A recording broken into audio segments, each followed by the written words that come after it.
18 IPS அதிகாரிகளை இடமாற்றம் செய்து தமிழக அரசு உத்தரவிட்டுள்ளது. சென்னை வடக்கு கூடுதல் ஆணையராக இருந்த அஸ்ரா கார்க் வடக்கு மண்டல ஐஜியாக பணியிட மாற்றம் செய்யப்பட்டுள்ளார்.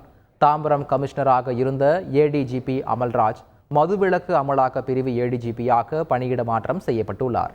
இதேபோல் சென்னை தெற்கு மண்டல கூடுதல் ஆணையராக இருந்த பிரேம் ஆனந்த் சின்ஹா தெற்கு மண்டல ஐஜியாக பணியிட மாற்றப்பட்டுள்ளார். சென்னை காவல்துறை வடக்கு மண்டல கூடுதல் ஆணையராக நரேந்திரன் நாயர் நியமிக்கப்பட்டுள்ளார்.